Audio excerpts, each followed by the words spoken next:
All right. Happy Friday, everybody. Friday, everyone. Welcome to Naoto's Nerdy Power Hour and week 2 of technical difficulties. We can still figure out, though. We can, switch cameras around, so we should be able to see what's happening. Yeah, we'll still have the hand cam, and we'll blow it up big like we did last week. David Spector summed it up very well with a Lord of the Rings quote, or reference rather. A sharpening wizard is never late. He arrives precisely when he means to. Thank you for that, Damon. I actually was scheduling a social media post, reposting one of Naoto's photos, and made a Gandalf reference as well. So I appreciate it. Well, welcome to Naoto's Nerdy Power Hour, everybody. Hope happy Friday. Hope you're doing good. Yeah. How was your week, Naoto? Been pretty good, busy. I've been actually talking lots with the blacksmith and knife makers lately, or suppliers that matter. So I've been kind of staying a little bit late and talking to those people because the time difference makes it a little bit hard, right? Because it's dinner time for you, and they're just barely waking up, I imagine. Yeah. So it's fine. It's fun. It's such a nice way to keep connected because it hasn't been like that. And no, well, normally you're there once or twice a year, in person, right? Yeah. And one thing that's really good happened probably this year, despite all the shit that happened. It's all the technologies and the connectivity with those people online, and the way in which that we actually present right now like this, right? Because we managed to kind of come up with the way to connect with the people like yourself watching, right? So totally. And thanks everyone for tuning in today. We got some cool stuff to cover. As always, Naoto will be sharing some amazing knife sharpening knowledge. We'll switch between cameras too. So once he actually gets to sharpening, we'll switch between the hand camera, and then when he's answering questions, we'll go back up to the full beautiful view like that. A few bits of news before we get started. So many of you know, probably everybody watching at the moment knows, but if you tune in later, or you watch this after it's live, we had our first episode of Sharp Knives Rock on Monday. That was at 3 Mountain Time, and it's still up on the channel. So if you haven't watched the episode, go back and watch it later. We also put out a video today called Pfeffer, and it's a cooking video, kind of music video, death metal video, with the guys in Vancouver, which is pretty exciting. I watched it 5 times yesterday. 5 times? Yeah, 5 times. Purely for the music or for the video?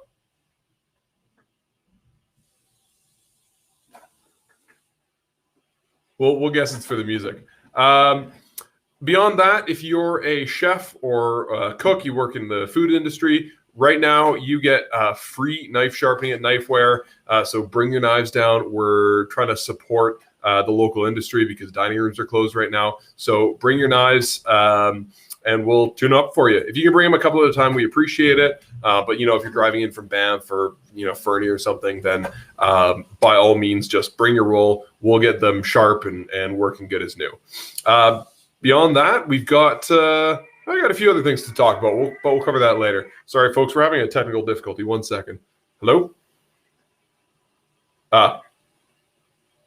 So just you unplug the computer. Gotcha. Okay. Well, I'll go over the news. All right. Sorry about that, folks. So if you're just tuning in, welcome to Naoto's Nerdy Power Hour. You're probably noticing that it looks a little different than usual. Naoto just accidentally unplugged the computer. So, it wouldn't be a week of technical difficulties if we didn't have some on Friday too.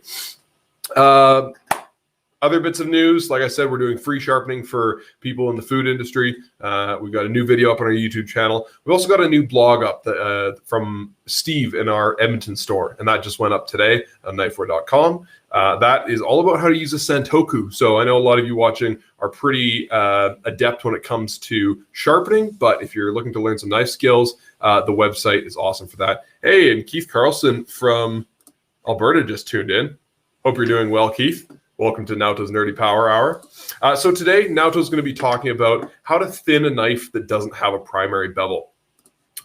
We've covered a lot of knife thinning, but when it comes to sharpening something that doesn't have that established primary bevel, it's a little more of a challenge because you kind of have to establish it yourself, and you might want to maintain the original shape. So we're back. Here we go.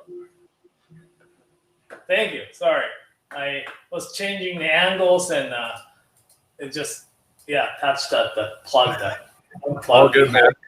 As I was saying, it wouldn't be a week of technical difficulties if we didn't have some on Friday too. Yeah. So I just wanted to change the angle so that I can see a little bit better. Awesome. Yeah.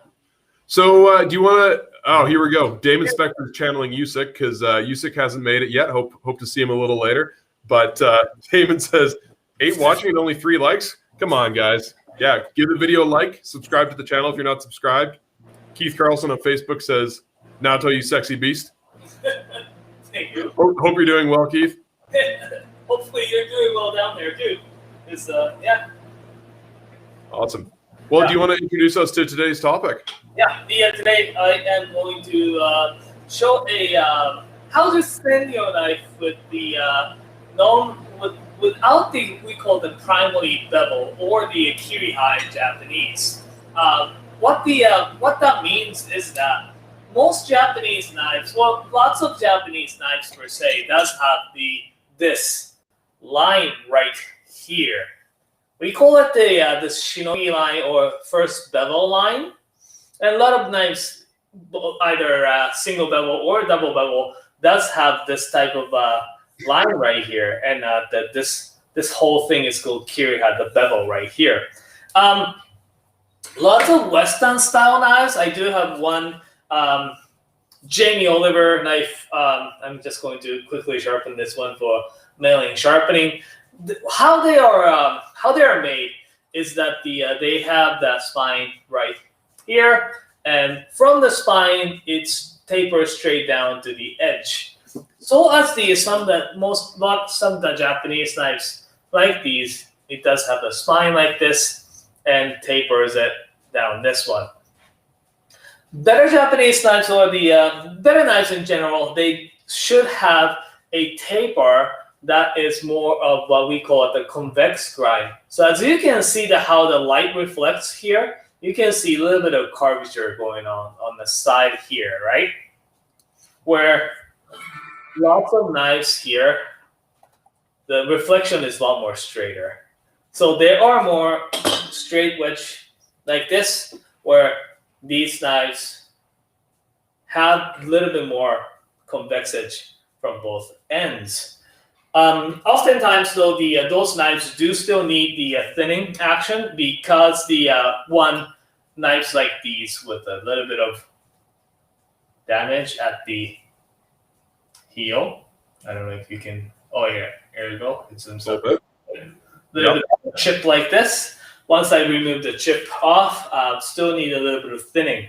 I will introduce like 2 different ways to actually thin the knife, though, because sometimes when you're thinning, I do several different ways to actually thin the knife, like this guy right here. Okay? So I'll show 2 different ways. First, really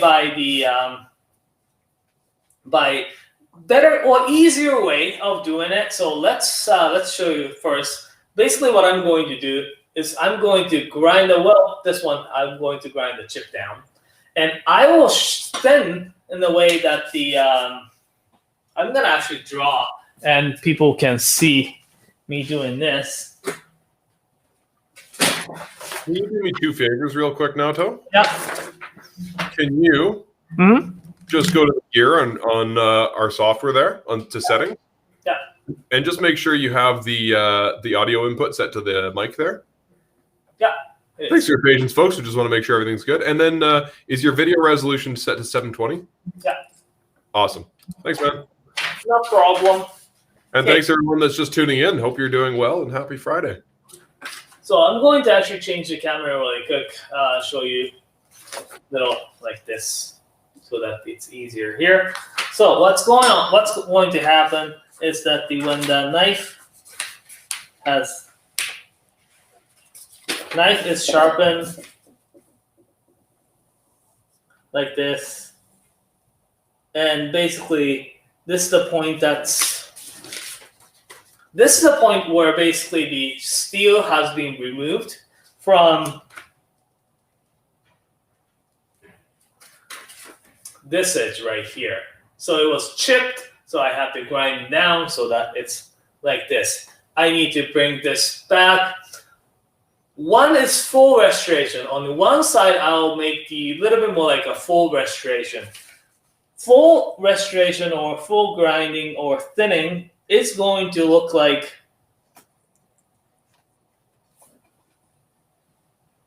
this. So on the one side, you see the new line came in. So this is going to be another beveling line, basically.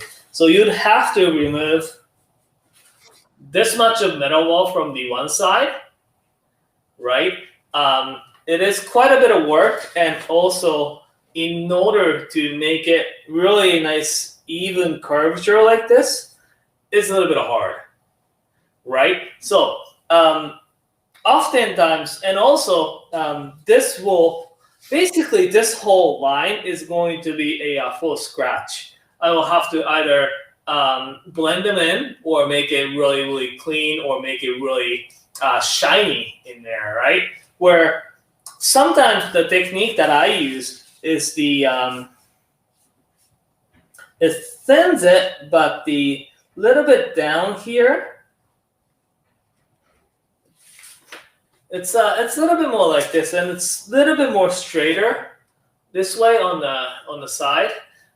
It does still a great job, and you don't have to remove as much steel off as you do it on the one side. And what I usually try to do is I will polish this bevel quite a bit nicely, so that the when you look at it, basically this knife, about like 2 millimeters, 3 millimeters from the edge will become very, very nice and shiny. So that's what I sometimes do. It really depends on the condition, and it all depends on the how much time and what the goal will be. But that's how the two different ways that you can do about thinning and stuff like that. Okay?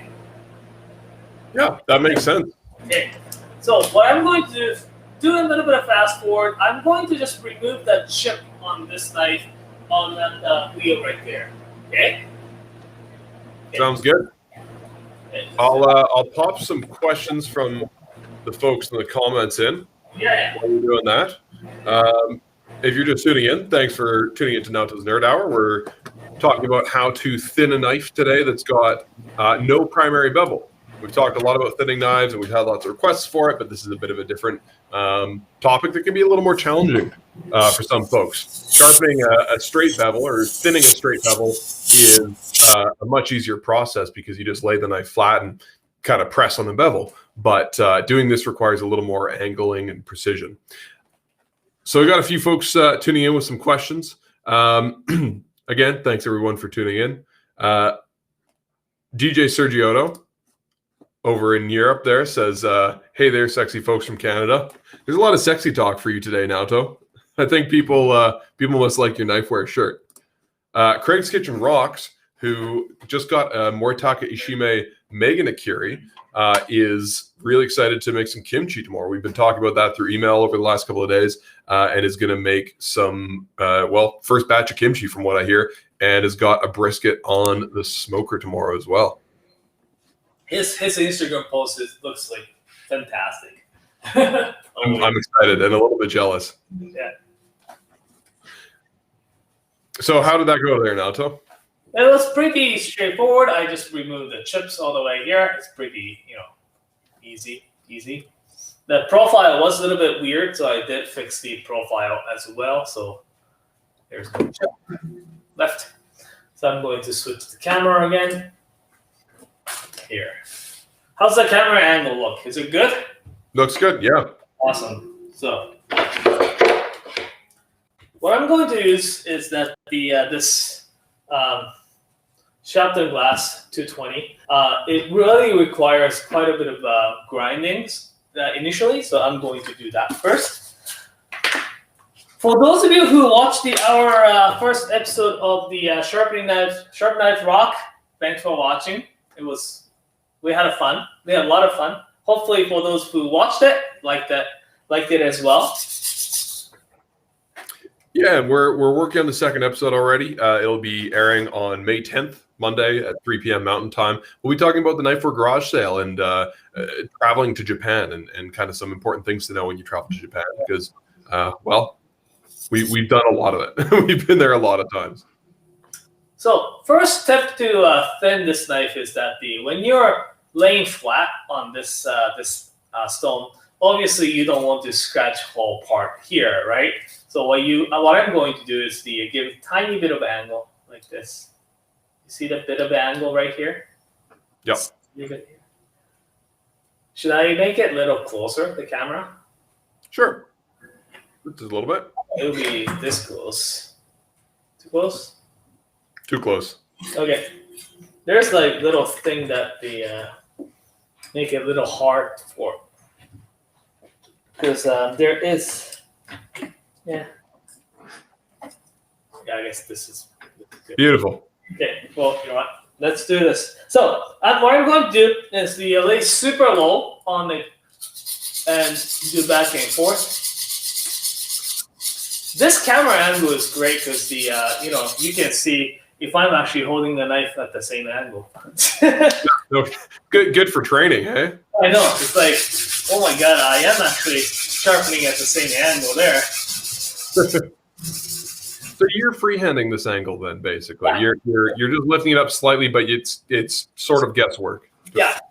The guess and I'll show you.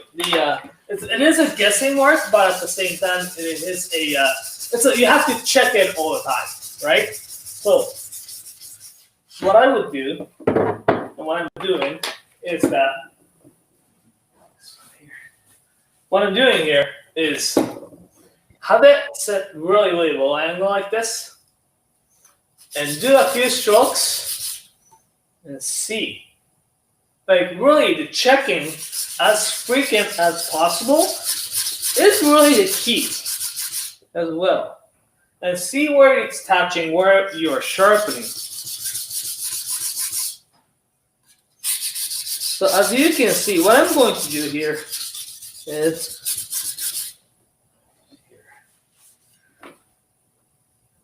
so you may be able to see, may not be able to see here. So like right at the edge, especially right here, can you see that? Yep. Yeah, just hold it still for a sec. Yep. Right there here. We go. Right here. It's about the millimeter at the edge. I'm starting to thin out a little bit, right? And millimeter is not enough, so I'm actually going to, so see where it's touching. Keep going a little bit. If you think you want to actually make it a little thinner, do even shallower. Tiny bit though. You see the tiny bit difference here. And this was the original angle. And when I want to actually do it a little bit lower, tiny bit. You see the tiny bit difference there? Yep. Okay.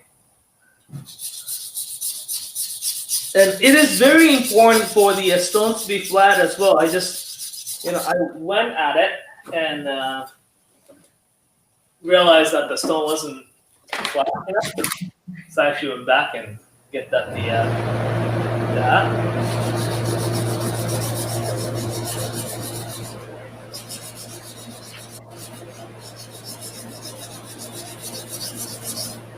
So we've got a few folks kind of with questions. Yes. We may not get to everyone's questions right away, so stick around and we'll get to them later in the show. I just don't want to interrupt the information that Naoto shared. Right here, I just brought this little scratch marks up here, right?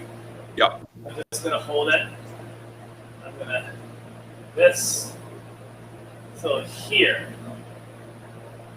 this knife, the Tadano Sapocho Kobo, this knife is actually relatively thin to begin with. So even when I took all the chips out, it was relatively still thin. So I didn't really actually have to grind this all the way up to say where my thumb is. I'm pretty good with the probably 2 to 3 millimeters just above the tip right here, and grind it down. Okay. You can throw some questions, and you can. Yeah, it sounds good. When you have a second, doesn't have to be right away, but would you mind turning the thermostat off there, Naoto? We're just getting the fan in the background a little bit. Where's the thermostat? I know where the fan is. Yeah, so it's just sorry folks, the issues of working in a warehouse, but it's just below the heater there. Yeah. Just on the ground level, and you just reach your hand up. So CB just tuned in and said, I finally made it to a live show. Thanks for tuning in, and thanks for all the great comments on our channel. Y'all are crazy for spending so much time in front of the camera from YouTube. You know what? It's a lot of fun. And you crazy folks keep tuning in, so we appreciate it. And as long as you keep supporting and watching, we'll keep it going. DJ Sergioto just finished watching Mortal Kombat, the new movie. So Naoto's, or I guess it's not a new movie; it's been out for a while. But Naoto's Nerdy Power Hour is the best transition before going to bed. I'm glad to hear we can ease you down from the high tension of Mortal Kombat. We've got one from Corey Phillips here, who tuned in last night and asking the same question as last time. I'll save it for Naoto, but I'll give my answer first. Corey says, I asked the guys yesterday as well, but what do both you guys consider the best performance in a knife? Laser / middleweight with a grind or something else? Naoto, what do you consider the best performance in a knife as far as the grind goes and the geometry of it? My ultimate knife is the ultimate multi-purpose knife that I've been talking to some. Oh yeah. This is no secret. This is no secret about it. But the I've been kind of thinking the knife, ultimate knife. That if you have one knife, what would you have, right? And I've been thinking, because I do a lot of cooking. I do cook every day. I love the razor, the thinness of the super, super thin knife to cut into like root vegetables and carrots. At the same time, I do quite a bit of, say, deboning chickens or things like a mackerel. I do eat a lot of like fish as well.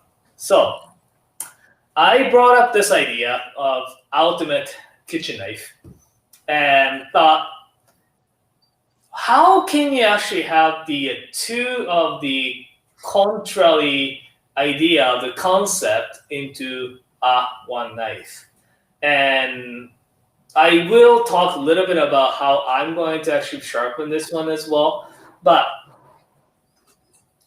I thought how you sharpen definitely greatly determines how those knives work as well. So what I came up, or what I thought is that I'm back right here, to have a very thin tip bevel, and as it comes to heel, this bevel starts to thicken like this. So from the heel of the bevel, it goes like that is like my ideal blade. Yeah, I'm really excited to see it and see if he can make it, because it sounds absolutely amazing. Yeah, I just presented the idea to probably one of the best blacksmith, my favorite blacksmith.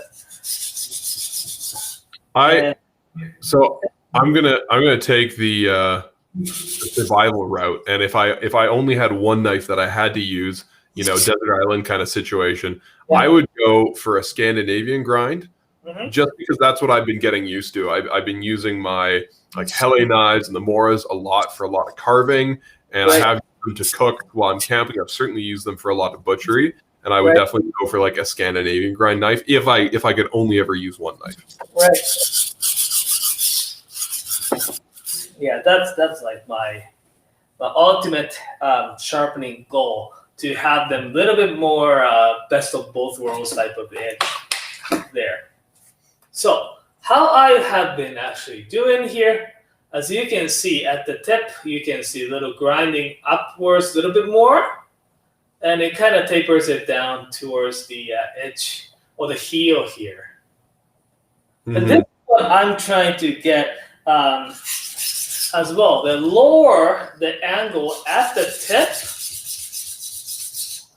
and a bit higher angle at the heel. You can even see that on the camera, can't you? Yeah. Right? Yeah, just show that again. So lower angle there. Yeah. And heel. Yeah. Yeah, clear as day. So it's a myth. Well, first thing that we teach people to sharpen is hey, you have to sharpen it at the same angle all the way. It's not a myth. But it's when it comes to this type of sharpening where you have to sharpen a lot of things at different angles for different purposes, you should have to be you will have to be able to adjust all the angles, right? And this is nerdy hour, right? So I kind of skip my stream. I always skip whole bunch of the basics, right? And jump into the some nerdy stuff. Well, I think when you're learning to sharpen, especially like for our staff who are sharpening customer knives, it's very important to start off very kind of regimented before they start to experiment. Absolutely. It's important to be able to sharpen a knife at the same angle. Yeah. That's the base of it. That's why otherwise I wouldn't be able to do the change the angle, right?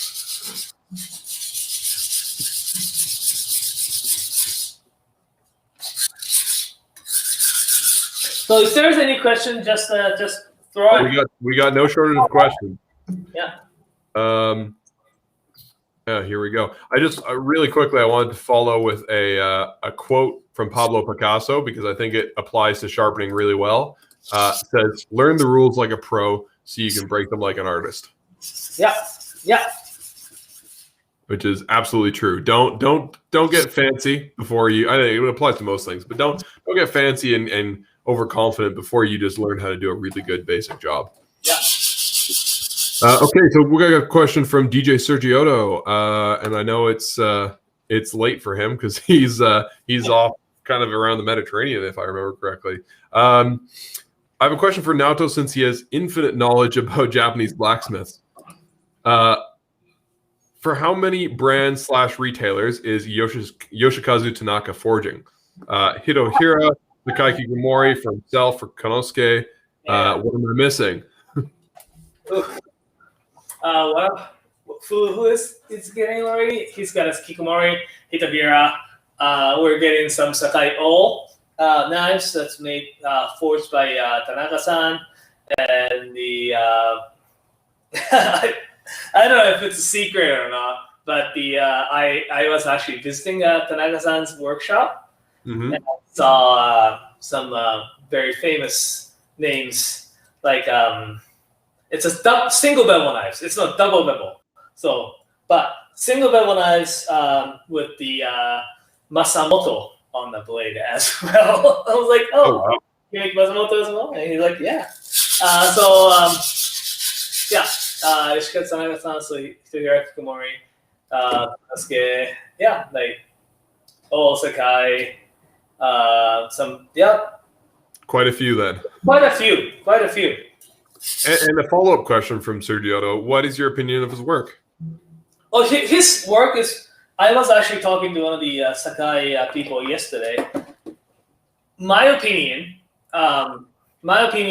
Tanaka-san's knife, Tanaka-san's how he forges is probably the best for the double bevel knives in that particular region of Sakai.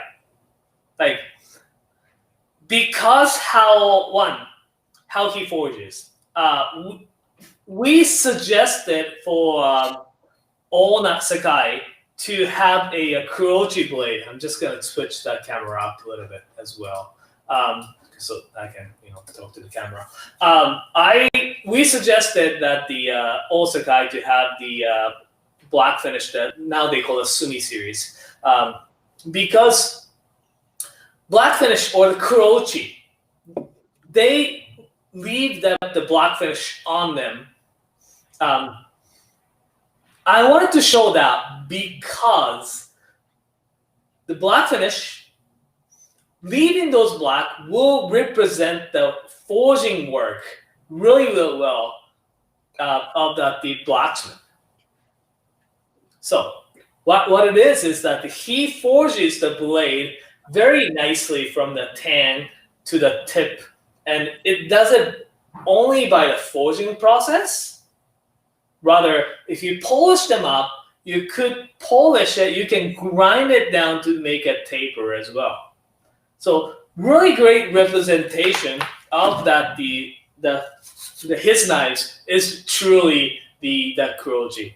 Also, he bevels the edge before he quench or he does the heat treatment to avoid any cracking while heat treating. I learned that technique from Masashi-san because he was actually beveling the edge before he was quenching it, and I was like, "Oh, why do you do that?" And he's like, "Oh, this will reduce the chance of the steel cracking inside. It's called yakiware. When you quench them, it can actually stress them crack inside." So, as far as I know, he is the only one in Sakai doing that. Wow. Smart guy. Yeah, so I love his work. Yeah, I'm pretty fortunate enough because I was at the Sakai Kikumori, and when we worked on the Sakai Kikumori Tanaka-san's knife with the Kasumi Sogasumi finish, I was lucky enough, or I was fortunate enough to actually see Tanaka-san's knife before sharpening. And I had another guy's blade before sharpening, and I could see the difference on the taper and everything. Cool. Yeah. DJ Sergioto, keep working away there, Naoto. Don't let me hold you up. But DJ Sergioto says, Naoto, have you tried the Morihei stones? Apparently, they've been around for several decades, and they're at the same level as the premium brands like Suehiro, Nanawa, and Sharpen. Yes, I haven't tried Morihei stones. They came up with the new lines. Morihei is the retail shop. Just so you know, Morihei is a retail shop in the Asakusabashi in that area, in Tokyo. So just so you know, Morihei they're not producer. Naniwa, Sharpen, Suehiros are the stone manufacturers. Morihei is not. Oftentimes what happens is that those retail companies, like ourselves, like we talk to Naniwa to make our Knifewear brand stones. They do talk to one of those guys and create their own logos and stuff like that. Of course, they do have the specification, right? Often, I want to have this stone made this way with about this, and they do back and forth, right? They're like, oh, I wanted to have it a little bit more, softer. I wanted to have it a little bit more finer. All sorts of stuff. So Morihei is very famous for their natural stones, and they do know lots about it. So don't get me wrong, but it's not. I wouldn't say it's a brand, but I mean they do make good stuff. I've never used it, so I can't really make an assumption of what they do. My shift has changed from the type of stones and how they grind to the what that stone does for my sharpening process. So this is how nerdy we have become now, right? Because I was super fortunate enough to go to Japan and did the class with the Masashi Fujiwara-san. He also have developed this series of stones, and each stone line, each stones have the like specific purpose in the sharpening processes, right? So right, yeah, it's there's a lot of thought that goes into the selection of stones. Yeah. Same as how you sharpen, right? Well, yeah, because that was mind blowing, and it was like so eye opening. So yeah, that's how I learned, and yeah, we can't do everything he tells us, right? Teaches us. We have to, because who he is dealing with and who we are dealing with is completely different customer base, right?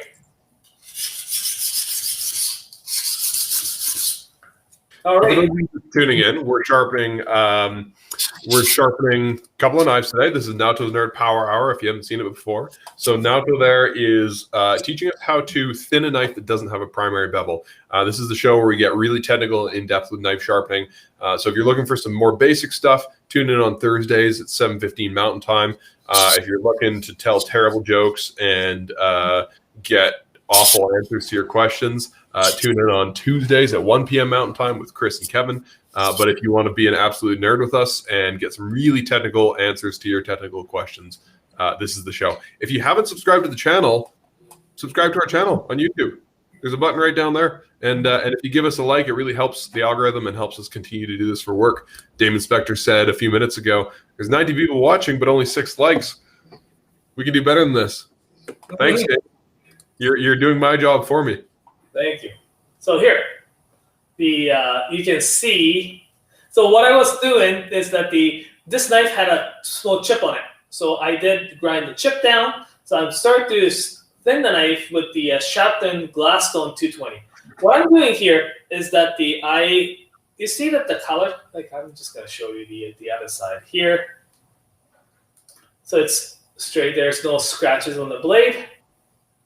On this side here, you can see I'm just gonna here. There's a little scratch right here, and this is how I'm thinning. And this scratch will narrows it as it goes down to the heel, because I believe the heel part of the knife has to be a lot stronger than the tip part. So I'm going to make the tip very thin, so that when you're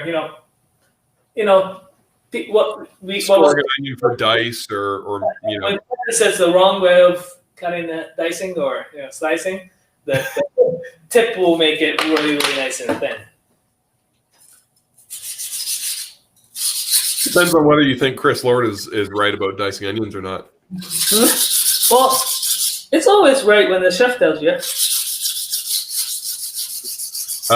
Blank says, I had some stuff going on. I forgot about the stream. It's all good, buddy. Hope you've been busy with customers, sharpening lots of knives. But asks, what are you going to finish the knife on?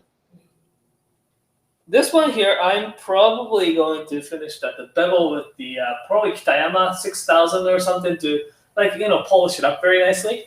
Then the edge with probably some like something like a 3,000 to 4,000. It's it's not a knife that specific to anything. Yeah, it's just a multi-purpose kitchen knife. Nothing too fancy. Yeah. Let's see. We got a few more questions here.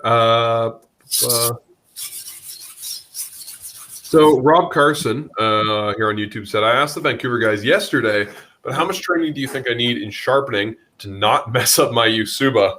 Oof. Usuba is the easy but hard things to sharpen. Probably one of the hardest. I will start from sharpening something like Deba or Yanagiba to start. And you know what's really, really good to practice the things to sharpen is these kiridashi. For those of you who don't know, you can put Nathan. You can probably put I'll send a link to him. But I'm one step ahead of you.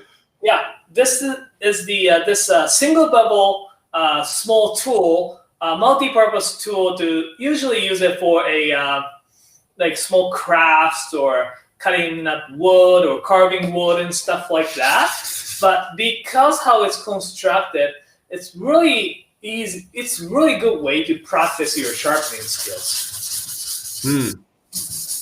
Cool. That's good to know, because in my opinion, if you ever played Final Fantasy, specifically Final Fantasy VII, sharpening an Utsuba is like fighting Sephiroth. It's like the hardest. It's like the final boss of knife sharpening. Adam Yarbo says, I'm late. What knife is he working on? That is a Tadafusa Hochokobo Sentoku, right? Yeah. It's got a chip on it, and I grind that chip off, chip down, and I am thinning it. It's like, we sometimes call it, it's a partial thinning. It's not like full thinning. Mm-hmm. That's like really thin enough that doesn't need full-on thinning from, say, this line right here. But it still needs a little bit of thinning so that I'm sharpening right here. Gotcha. James Wang has a great question. How's it going, James? Hope you're doing well. Which sharpener's knife do you like to sharpen the most? So the who's knife? I really like the Masashi-san's knives with the bevel on. So Koi is actually fantastic to sharpen. Masashi Koi series, because the way in which that he sharpens, or lots of knife sharpeners in that particular region. Hinora, that is probably by far my favorite. It's nerve-wracking, as you know, his knives are super expensive. So, not an opportunity you get every day. Yeah, no, but the nerve-wracking, but his way in which he finishes his knives on natural stones is because the bevel, there is no like low spots or anything. It's so easy to sharpen. It's actually really nice. It takes really nice finish on. I often use the super gigantic natural stone to get the beautiful finish up. Which I'm supposed to be using like every show that I'm doing, but we just gotta have it in the background, and then if people ask about it, that eventually we'll have to make a video. Probably I should. That's word from my boss, so. What does he know? Yeah. He's not watching, hopefully. Maybe. He probably is. Damon Spector says, I'm really jonesing for a single bevel knife. They seem like they'd be fun to sharpen. They are fun to sharpen. Naoto, what's a good first single bevel knife for someone? The sharpen, the Deba is great to start. It is a little bit thick, but often short.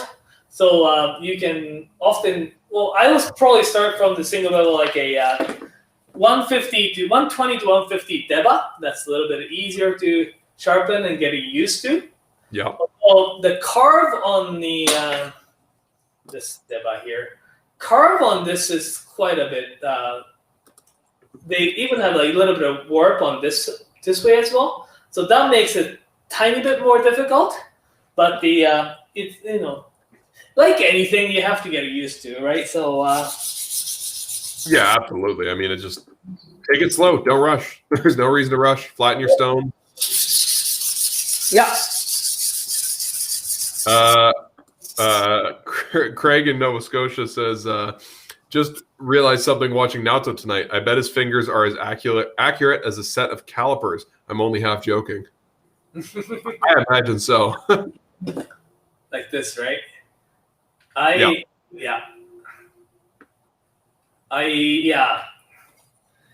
If you touch enough knives, if I touch enough knives, then I always check the edge thinness like this way.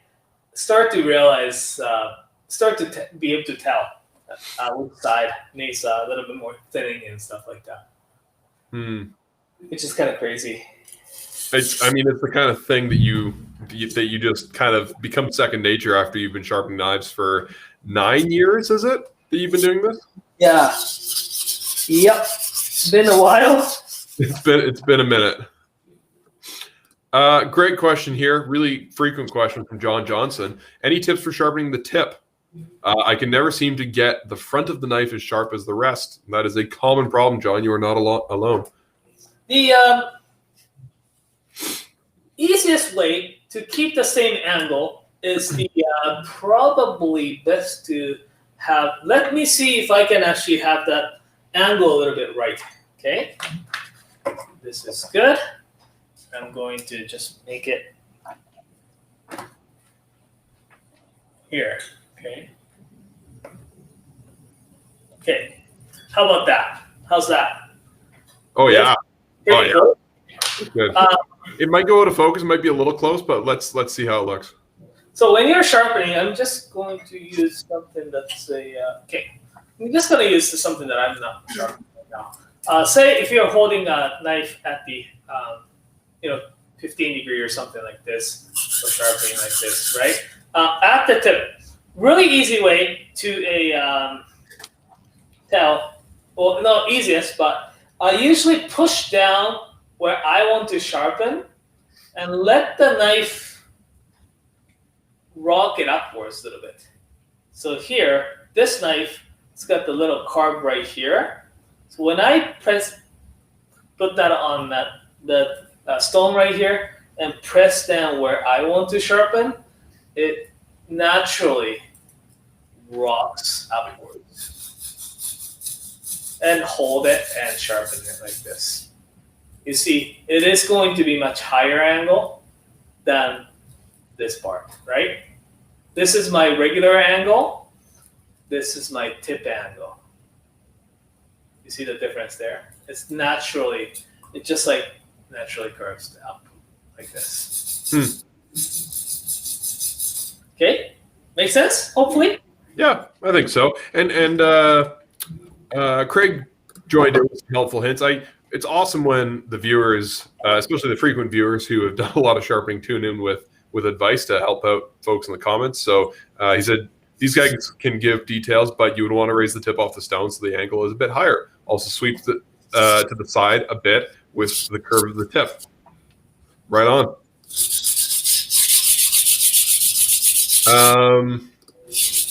Okay, here we go. Sergio says, thanks for the knowledge you give us for free.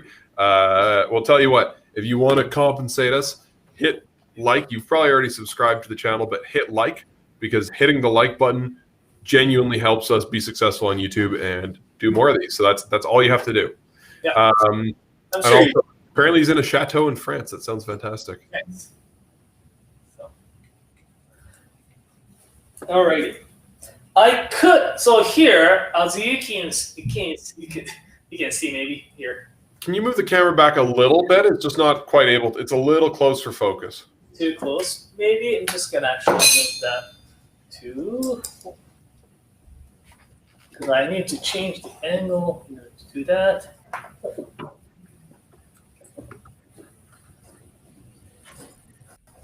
How's that? Yeah, looks good. Actually, this is actually not too bad. Here, okay, so this one. So what you may be able to see here is that this scratch at the tip is about 2 to 3 millimeters high right here. At the edge or the heel, it's really shallow, right? It's about millimeter. So it gets bigger at the heel, at the tip here. Again, the reason is that I wanted to make this tip much thinner so that when you're actually doing this part, you can cut the onions and stuff like that so much easier. But when you're cutting into something a little bit more thick, this thicker part will split or it peels the food apart a little bit easy, okay? Alright, but aesthetically, you can change this. So right now, tip is very thin and heel is a little bit wider like this, but by touching at the heel a little bit more lower angle,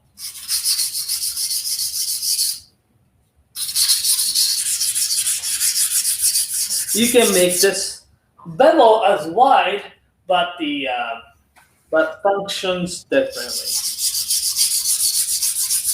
What do you mean there? Functions differently? So it's the matter of how those bevels look like. It's much exaggeration right here. The tip should be pretty nice and thin and almost straight. Yeah. At the heel, right now it's like this, just a blunt angle, right? Yeah, like, totally. Thin and a little bit more blunt. Cool. What I'm going to do is that I'm going to maintain a tip thickness like very thin like this, and I will make, instead of like blunt like this, I'll make the edge a little bit more like convex. Oh, so more of a straight grind near the tip, and more of a convex kind of like bullet shape near the heel. Once I establish the heel angle a little bit low like this, probably 15 is about this, so probably like 10 degrees or something like that, I will lower it down a little bit more. See how it...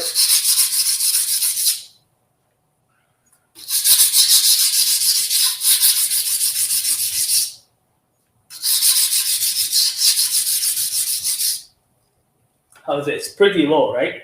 Yeah.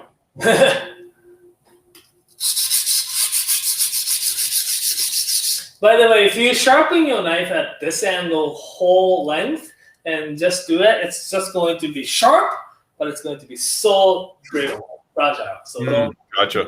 be careful.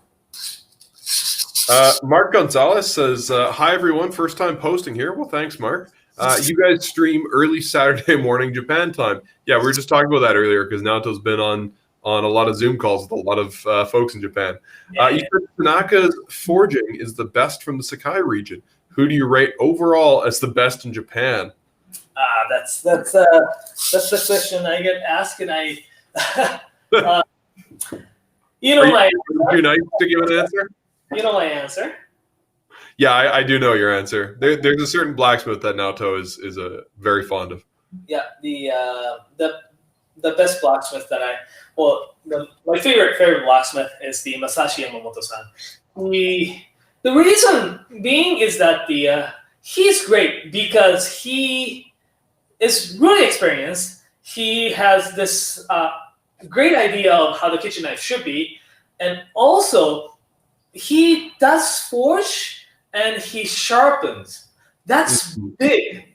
What it is that he can forge into the shape with the sharpening in mind. Gotcha. Yeah, there's no disconnect. There's no telephone game being played there. There is no, yes. So. Oh, that's smart. I never realized that. Sakai blacksmith, Tanaka-san, as much as great as like he is, I don't think he's ever, used the big giant wheel to sharpen knives, right? So he's got a good idea, but he's got a good idea and he knows how to forge them. But great thing about Masashi-san is that he can be flexible when he's forging, then he sharpening afterward. Yeah. And as a great blacksmith, he can forge into pretty much any shape too, right? So the idea that I presented to him, can you make the knife look like this or shape like this? He must have the idea of, okay, I'm gonna forge into this way and sharpen this way. Yeah. Yeah, he's gonna forge in a way that makes more sense when he's sharpening, and vice versa. Yeah, exactly. And you can just have a consistent vision, because at a certain point you're always at the mercy of the other craftsperson or the other individual. And if you have kind of control over the whole process, and you're as fast as Masashi-san is at what he does, then yeah. So it's I think he is the Mark, if you want to learn more about that, go back a month or two in our videos on YouTube. Check out I think it's Naoto's top 10 Japanese blacksmiths. It's an older episode of Naoto's Nerd Hour, and he talks about his top 10 blacksmiths and why he thinks each one is great for different reasons. And that's the kitchen knife blacksmiths. Just don't get me wrong. There are blacksmith in, say, plane maker, there is a one of the best. Yeah, I was watching one of the shows the other day. Swordsmith is completely different thing, but hammer blacksmith. Oh yeah. Who hand forges the hammer, and he is insane. You can actually find the I think Sanjo Factory Festival on YouTube, and the way in which, and it's like a 13-minute video of him forging the hammer, and crazy. It's absolutely insane technique, insane. Yeah, cool. That's why his hammers are about like 10 grand. Oh my god. Yeah, that's impressive. Yeah, hammer. I've been forging a hammer with my friend Chris Green, who's a blacksmith in Calgary, and it's not easy. No, this guy, is really hard work. Yeah, and his hammer is the hammer has both ends. You can hammer with both ends. So in Japanese, it's called gendo, but the he doesn't have any jigs or anything, but he just puts the hole in like dead center. Like, wow. Dead center. It's like that is actually hard. Like that is one of the most important. That's the most tedious step of making a hammer. When you're hammering, you want to have the weight to be perfect, right? Yeah. Yeah. It's like it's crazy. For those of you who's watching, like interested in blacksmithing, he is crazy. Also, the plane blacksmith who's making a plane, Tasai-san, he is crazy as well. We're talking about garage sale, talking about Tasai-san, we're getting some Kiritsuke made by Tasai-san for garage sale. Gotcha. DJ Sergioto put it really well. It says, you can never say who is the best because it will be disrespectful to the other blacksmiths. Yeah, I think we all have our favorites, but we also recognize that they're all also super good. So comparing apples to oranges. And he finishes with, just buy as many knives as you can. I like that.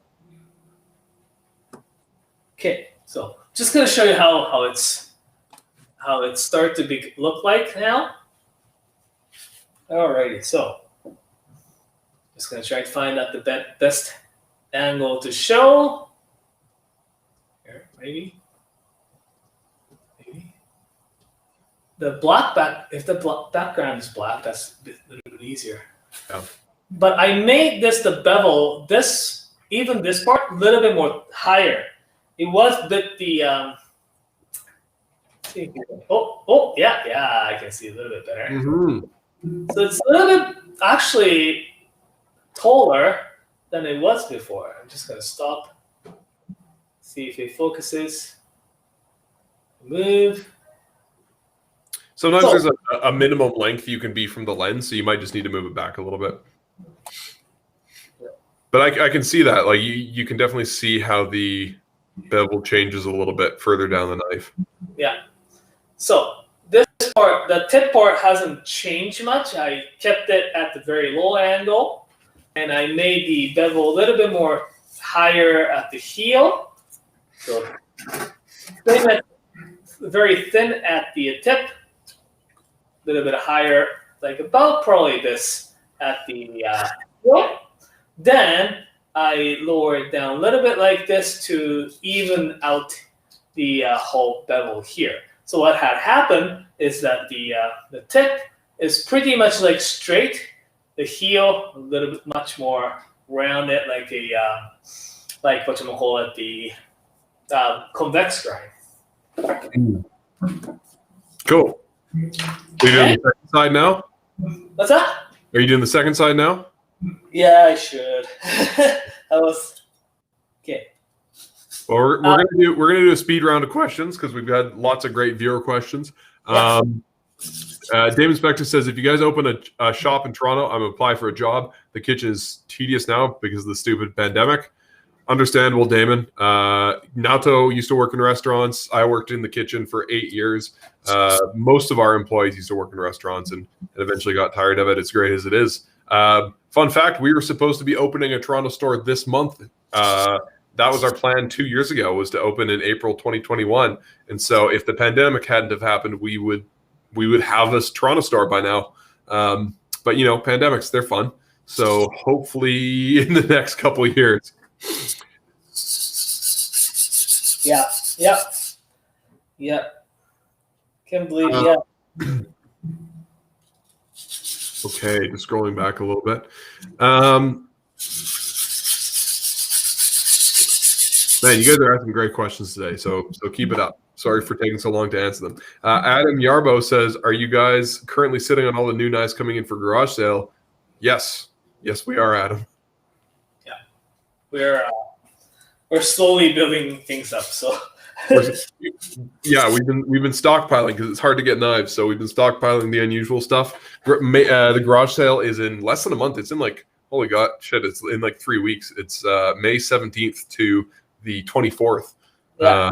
For those of you that don't know, the garage sale is when we bring in all kinds of unusual, one of a kind, small makers who we don't normally carry.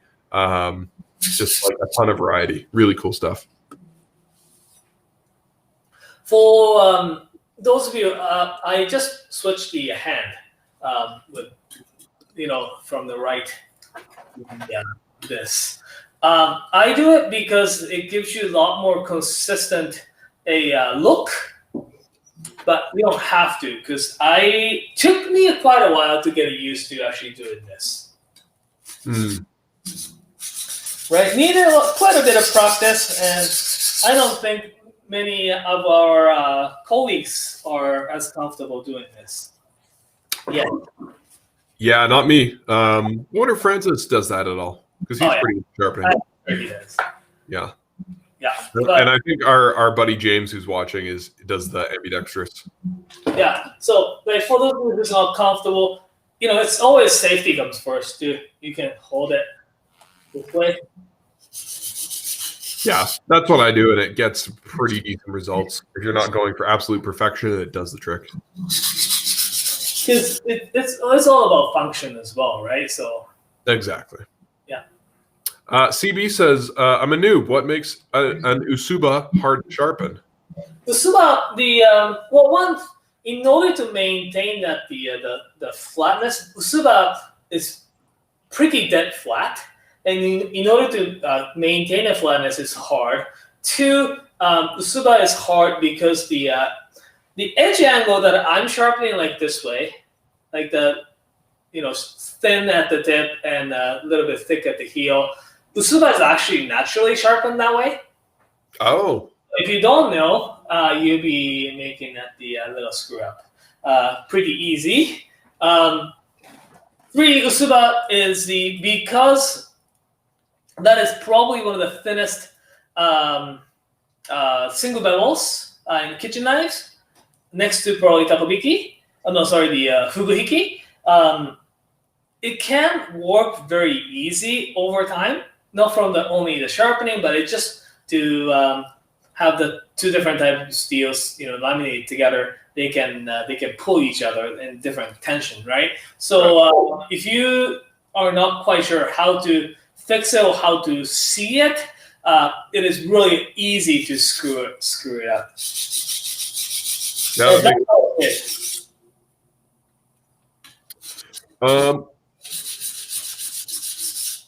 Adam also asks, I've recently been interested in getting a handmade tall santoku. Do you think you'll get any more of the two Mizakis for garage sale?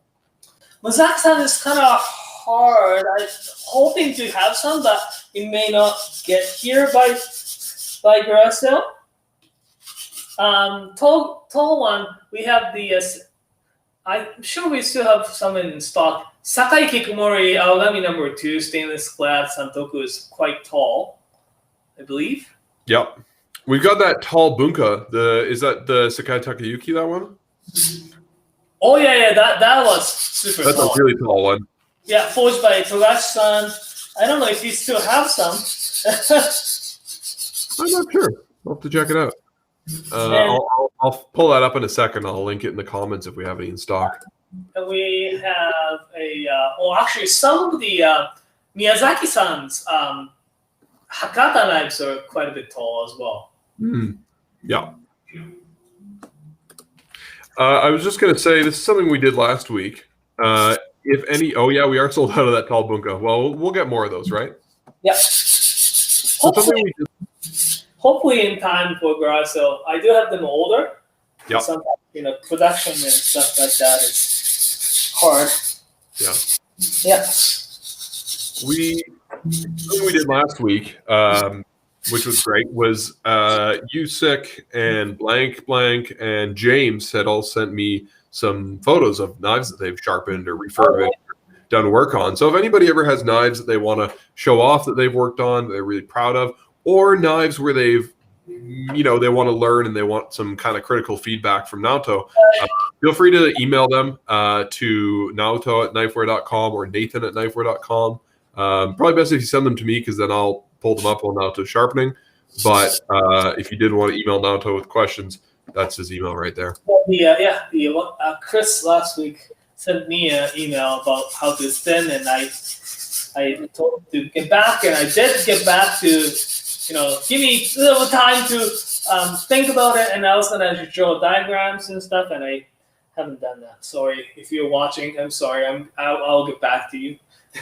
We appreciate your patience. If any of you have emailed us and we're slow to respond, things at Knifewear, I would say they're busy right now, but they're just always busy.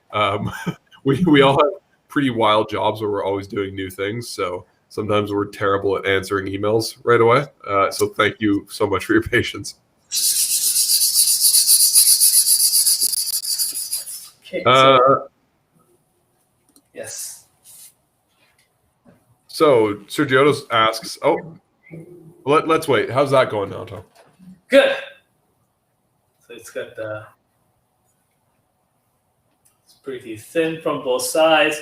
Looks pretty good on, this side's. This is good. So it's the other side, looks pretty good. So just gonna start polishing it at the little bit higher grit. So you see that the Salgato's asking something. Yeah, Naoto, Nathan, do you guys have Tinker tanks in your collection? If yes, do you use them regularly? What do you think of the experimental blade? No. I wish we did. They are very hard to get, and our waiting list is like 300 people long. Generally with something like that, kind of like with the garage sale in May, we try to hold them specifically for customers. So staff don't get first dibs. They get to kind of pick up the dregs after the first day or week or whatever. I've used a Tinker tank because Kevin got one and Mike stole it. So I got to try it out a little bit, and it was really cool. I have a Morihei Megan Akiri, and I expected it to be very similar, and it is not even close to being similar. It's a super cool knife, and I would love to own one day. Maybe in 10 or 20 years when there's no longer a giant for them. Yeah, I did get actually use them once, and it's despite the thickness, despite the tallness, despite the it's super smooth. They're beefy, but they cut like a laser. Amazingly. And it was crazy. I was like, Shibata-san, how could you make sharpen like that?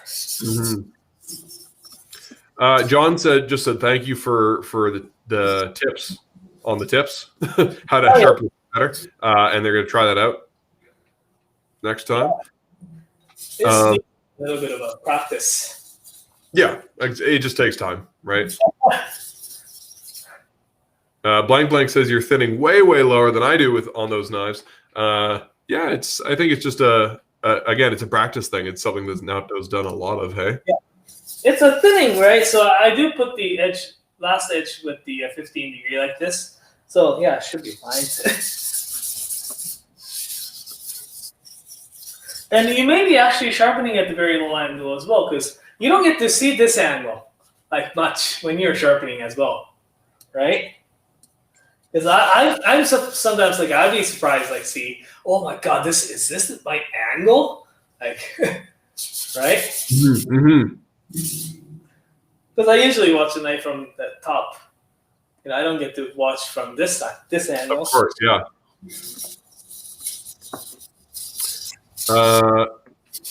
James is asking, when's the last time you cut yourself while sharpening? I cut myself quite often, especially when I use finger stones polishing the edge. Yeah, the finger stones are terrible. I used to cut myself a lot. No, these days. When I first started working at Knifewear, I mean, that was 8 years ago, so you would have been there for about a year. Yeah. And for the first couple of years I worked with you, you had 3+ bandages on different fingers. Pretty common. Yeah, it did.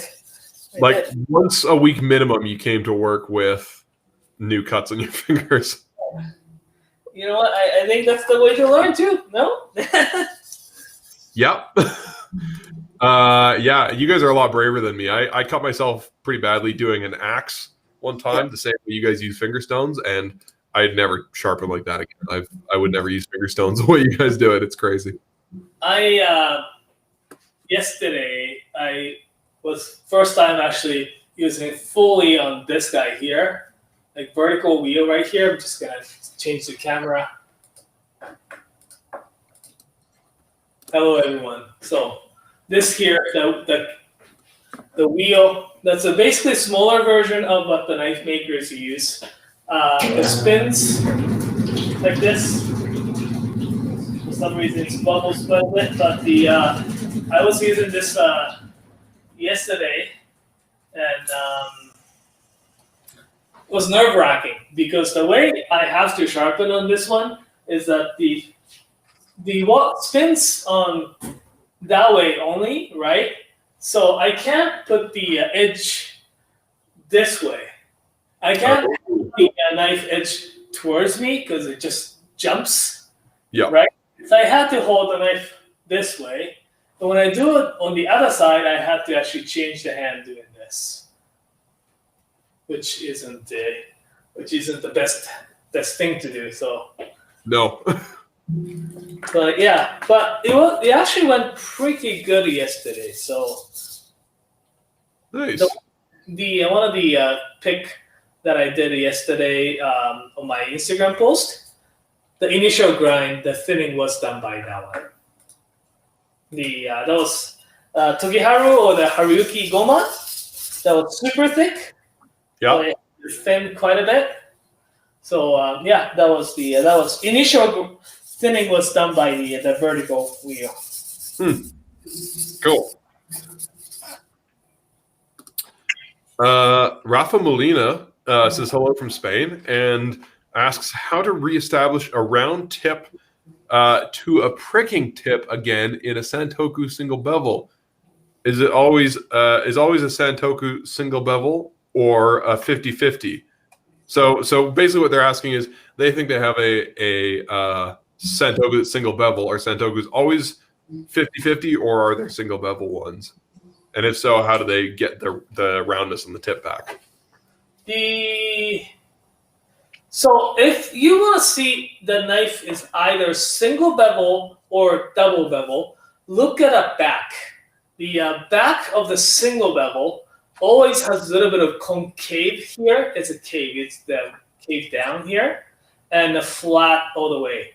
And there's only one bevel like this. That is a single bevel. The single bevel Santoku is not common. So I would say your probably knife is not the single bevel Santoku, like single bevel like this. Sometimes those Santoku, like this, is only mostly sharpened from one side and make it look like single bevel. Those ones are, you can fix it and we can sharpen it back to 50-50 bevel as well. Okay? To bring that so we established a round tip. I don't know which way you're talking about. Round tip basically means this probably way. I'm guessing so. Yeah. So reestablish this round tip. You can use some diamond grits. And We have a video with Francis from Vancouver on our YouTube channel, which is how to fix a broken knife tip. Yeah, if it's not what you meant, Rafa, just let us know. We can if you can clarify that, that'd be great as well. Yeah, gotcha. John Johnson asks, would you also thin a monosteel knife like this? Monosteel knives, yes, generally. If I do a double bevel monosteel knife, yes. If I'm doing, I love monosteel knives for some certain reasons. It can be sharpened at anything. So what I actually personally like to do with the monosteel knives is that I like to make them a 80-20 bevel for right or left-handed biased. So that I just sharpen one side, pretty low angle, then at the very end on the back side, just very low, taken at the the reason why is that usually I know who's using my knife, so I'm like the monosteel knife is just for my single, like me and my wife, and both are right-handed. So for right-handed people, having the big bevel right here is going to make it a little bit easier to cut the carrots and stuff. Like the carrots and cucumbers will fall on the one side. Cool. Yeah, that makes a lot of sense. Blank just sent us this photo of their sharpening stone collection. Nice. Which is, I mean, that's a good setup, especially for a professional sharpener. I definitely don't recognize everything in there, but it looks like you got some cool toys. Nice. Lots of natural stones. Yeah, and Sharpen. Some people call it Pro Series, which I love too. I don't know why. Well, I guess people start to call it Pro because try to make it a little bit different, I guess, from the other. Because they don't call it Pro Series. They call it the Kuromaku. Gotcha. Rafa was clarifying. I mean, so that the tip can puncture again. So I think they want that really pointy tip that a Senko has to have. Right. So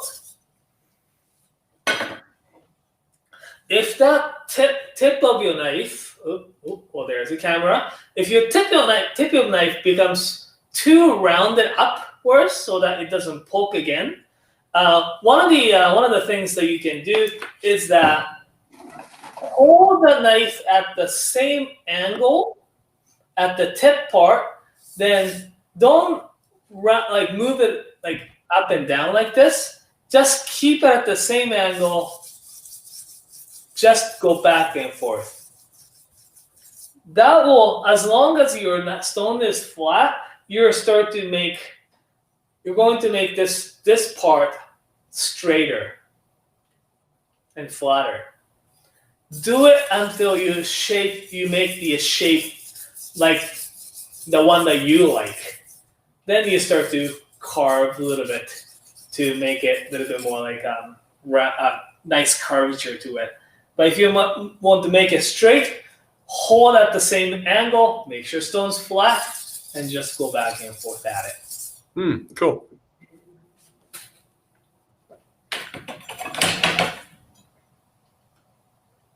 Okay. How's that going there? Good. I just moved up to this is Sharpen Glass 500.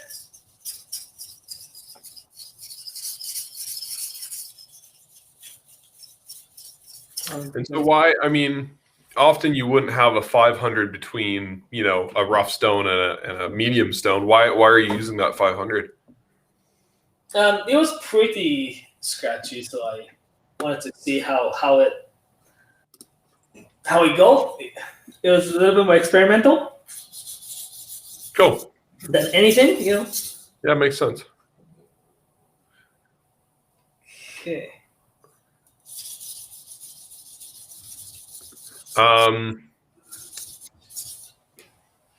John Johnson says, I've been eyeing the Munetoshi for a while now. Are they forge welded, and does he also sharpen / grind his own knives? The forge, grind, sharpens, yes. Forge weld, his single double welds, no. As far as we know, there are only a few blacksmiths actually forge weld double bevel knives. Who is a Moritaka-san, Fujihara-san, and the Manaka-san. And yeah, I mean, like there's Kagera-san, which is pretty impossible to get his knives. The Hinora, Tsukasa. Tsukasa line is the forge welded, but but yeah, not many actually knife makers, believe it or not, does forge welding in house, especially for double bells. Single bells, a lot of people do it. But Munetoshi knives are great. What makes Munetoshi knives great is that he is a blacksmith specialized in the sickle sharpening, or the making. And lots of other blacksmiths in that particular region, for example, who is it? The Hinora-san. Hinora-san was hatchet maker. So making from hatchet to kitchen knives was quite a bit of jump for him, where making a sickle, which is very, very thin blade, to make a kitchen knives wasn't that jump. So, there are blacksmiths, like they call it thick ones and thin ones in that region. And the Munetoshi-san has been forging thin knives thin blades, I guess, for a very long time. So his knives are great. Like his thin knives are fantastic.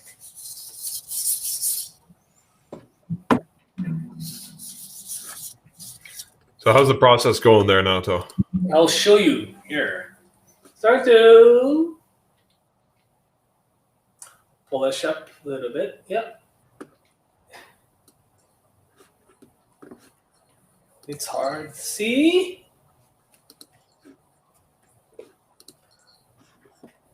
Just need to find the right distance, and I just need to stop. It takes a bit of practice. I think I'm going to be there next week, and we'll mess around with some lighting a little bit too. Yeah.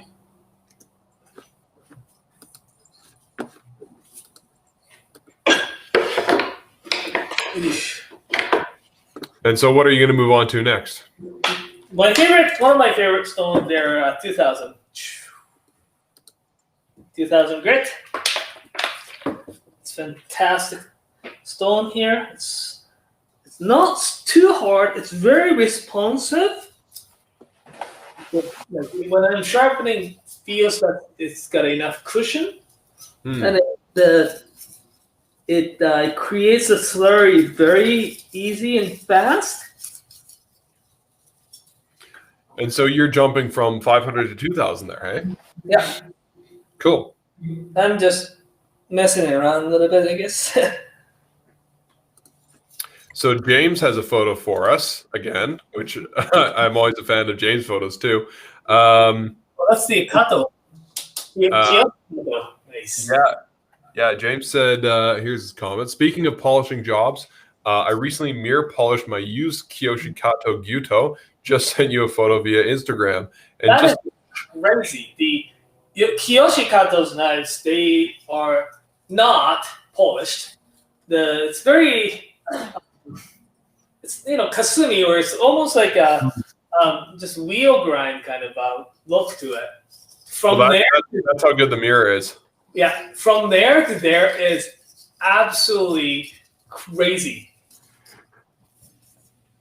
You're a madman, James. It's absolutely crazy. That is not normal human behavior, but I love it. I wouldn't have time or the patience to do it. It's just crazy. Yeah, I have too many hobbies already that don't get enough attention. But that's fantastic job, though. Look. That's really cool. Yeah, how it starts, because I know how they look from the state beginning. Yeah. It's just crazy. Blank was saying he thins knives on a higher angle intentionally, so that's probably to make a stronger edge, I would imagine. Yeah. But Yeah, like, it took him some time. Didn't say how many hours, but took some time. Yeah. Because for the knives, like I know the knives that ultimately they're flat right here, right? So like this isn't like depends on how thin right at the behind the edges. That will really determine how brittle or how thin they are. Because right now when I'm feeling this, the heel is actually not that thin. But as it comes to the tip, it's pretty thin. So it's really like how I sharpen. And a lot of people say, I didn't really have to thin this one. Often they do need them, but it really depends where you want to thin them, what you want that knife to do. And also I'm looking for the look too, because I want to polish them a little bit nice around the edge as well. Yeah, it's nice to have your knives looking nice.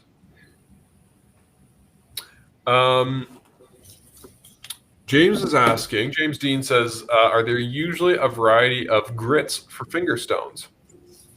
It really depends. The natural stones differently. Like different layers or different mounds. They have different grits. My collection of finger stones often is from the old stone that I used. Like basically the stone becomes very thin, like these, and I break them and make it into the finger stone. Yeah. So I do have like very coarse 220 finger stone. I have 1,000.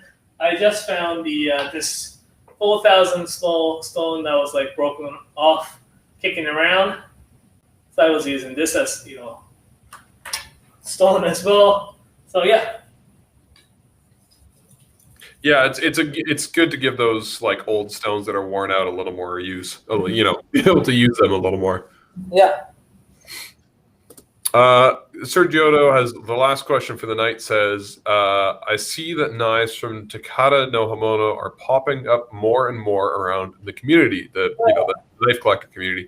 What can you say to us about Takatas, not Takedas, specifying? Is it the same story as Konosuke?" The Takada-san, he used to be he's a sharpener. He used to be working for a ashi hamono, and he basically started his own workshop. His knives are fantastic. All his knives are forged by Nakagawa-san from formerly known as Shiraki Hamono. He's probably I still think Tanaka-san's a better blacksmith in terms of the forging, but the Nakagawa-san is probably comes right next to it. When it especially comes to this double bevel forging, we do actually have his Honyaki knives in as well. Honyaki, I think the Nakagawa-san is great.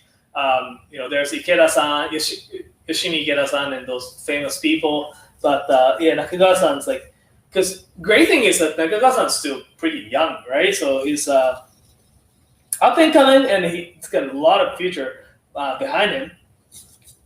Anyways, Takada-san's sharpening, I've seen him, looks fantastic. I would actually like to see him and hold them in my hand. His sharpening job is super thin from the look, from the beveling that I see on the pictures. I can tell it's going to come really, really good by looking at it. And his finish is sleeve-open finish is beautiful. So it's I would like to have the hands on. Sometimes though, some of his knives looks tiny bit too thin than my liking. Although I've been talking about thinning, there's it's a balance, right? I guess you have to think the balance. So, but I would like to actually have a hands on his Takada-san's knife because it looks really, really good. Yeah.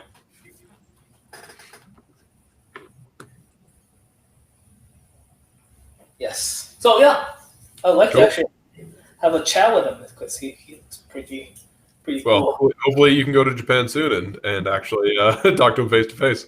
I know, right? And Sergio just followed with, by the way, congrats Naoto to your on your work on the vertical wheel. Saw your Instagram post on the Togiharu VG10. Yeah, it was quite good.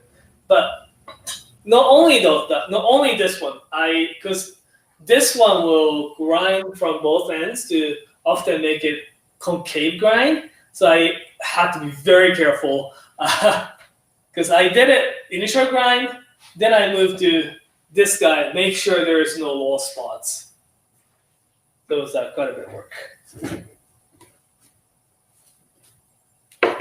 Yeah, that thing looks really cool, but I'm a little bit terrified of it. Yeah. It's neat. Yeah. John Johnson is asking, are you convexing both sides of the knife? Yeah. Yes. Cool. Gotcha.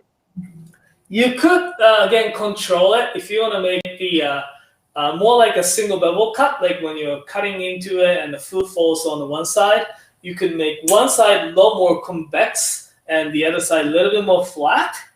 It's the, if you're sharpening your knife, you can definitely do that for yourself. Yeah, that makes sense. Yusik is asking, so if this is Naoto's Nerdy Power Hour, does that make all of us nerdites? And he's got another T-shirt idea. I like it. I like it. And thank you all you nerds for tuning in. This is, Naoto and I both like learning. I think I do more learning than Naoto does, but Naoto's very good at sharing information and teaching people. And I know all those other goofballs that stream on our channel the rest of the week give you guys terrible, useless answers to your technical questions. So, we have to have a show where you guys can get real helpful information from somebody who actually knows what he's talking about. I don't have much time watching that show, so I can't really tell anything about that. I don't have any comments. That's okay. I can make fun of them. Yeah, keep the questions coming, guys. It's Friday. We're usually around till 6 or so, but obviously with all the great questions, we've been moving a little slow today. So appreciate your patience, and don't forget to like and subscribe. I know I say that a lot, but it really helps us out and helps us continue to do this for work. We've got some great videos on the way. We've got Naoto's got a video on how to repair a chipped knife, which is great, and that's coming out in the next month or so. We've got some pretty fun ideas for the future episodes of Sharp Knives Rock, so I think you guys will really enjoy the videos we come out with. And if you want to see some really strange madness, probably drug-inspired, there's a video of Owen cooking rabbit stew. It's called Sauce and Pepper, and it's on our channel. And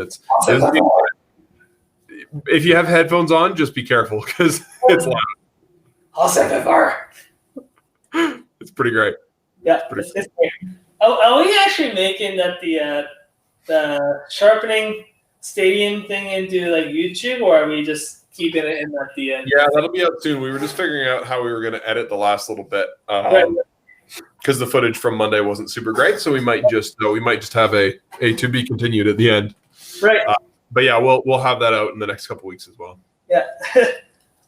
So for those of you who's not sure what I'm talking about, we did the show called the Sharp Knives Rock. It was the TV show themed stream on Monday. So it was about an hour. We had the couple of videos that shows during the show, and one of which was we call it the Iron Sharpeners. So it's the sharpening competition between Mike, the general manager, and Kevin, the CEO of the company. And we made it look like a Iron Chef because I thought it's fun. Yeah, it was a lot of fun. If you haven't seen it yet, you can go back and watch Monday's episode of Sharp Knives Rock and check it out. Because I think Naoto and I are both very proud of how that Iron Sharper segment turned out. Otherwise, it'll be out on the channel in the next couple of weeks. Yeah. Mark is asking, follow up on Naoto's listing. Who forge welds double bevels? Kiyoshi, Kato, and forge weld their double bevels? Question mark. Kyosan does. Shigefusa, yes. Yeah. I actually saw him doing that. Yes. Shigefusa does that. I'm sure Kiyoshi-san does because he's a swordsmith. I haven't seen like his work. I mean, like I've seen the knife, but I'm sure he does the forge wells. And I mean, Shoichi Hashimoto-san forge wells all his knives as well. Mm-hmm. The crazy Damascus guy, you know. Hopefully, we're gonna have another one soonish. Hopefully. Yeah. Yeah. Shigesu-san does that. Yeah, I've actually seen how he does it. Like, I get to see them. It was crazy. Oh, that's so cool. CB said they love the background music for the experience. I'm not sure if they're talking about the Iron Sharpener or the Hassenpfeffer video. The Hassenpfeffer video, the band is playing the music is actually Jordan from our Vancouver store is a very talented vocalist, among other things, and he that's his band. It's like melodic death metal. Is he a lead vocal? Yeah, he's the lead vocal. Oh fuck that! Oh, sorry. Excuse me. Yeah, we can swear on the show. It's okay. So Are watching. Chris isn't watching. I watched like 5 times in a row. I'm like, oh, I really enjoy it. I don't know for like but many people don't know. I love that kind of stuff. Yeah, that's very much up your alley. Naoto, I missed when I first started working at Knifewear, and on Mondays it was just Yumi and Kasumi working, and Kasumi would be in the back office doing computer work, so we would just be sharpening knives and blasting Japanese metal, and we would play some Japanese metal. Like when guns. Yep. When we opened till like 8 and we're just 2 of us and no one really wants to come in. It was like cold at night or something. And we decided to play the little heavy metal. Japanese heavy metal is fun. Well, and Japanese heavy metal, not only is it better in my opinion than a lot of other heavy metal, but it's usually partially in English and partially in Japanese. So there's something for each person to sing. Like you can sing the Japanese parts and I get to sing the English parts. Yeah. Bit off track, I guess. Yeah. So, there's some people talking about the video. Oh, Jordan's band is called In Pathos. Thank you, Owen. Didn't know you were watching. Sorry for making fun of you. Damon says, please curse more on the stream. As a kitchen person, makes me feel more comfortable. Yeah, Damon, we are all from restaurants, so we're very used to it. And I don't think YouTube will ban us if we say the odd fuck here and there. Yeah. Blank has a great idea. Next contest, next time we do the Iron Sharpener, there should be a food release category, like as one of the categories you judge on. I think that's great. Yeah. The food release, yes. In order to have both look and food release at the same time is hard, though, right? Yeah, it's actually very interesting. Very interesting. Just going to show you how the tip. I'm just going to polish a little bit. And CB says, Naoto, next round you should be judging blind, not knowing whose knife is whose. If your boss made you work weekends for 2 months straight, I think your judgment might get biased, no matter how shiny Kevin makes the spine. Kevin's like, I was there. I was the person behind the camera for that video. Kevin spent like half of the time. We had like an hour plus, and Kevin spent half of it drinking gin and polishing the spine of his knife. So I don't know how we won.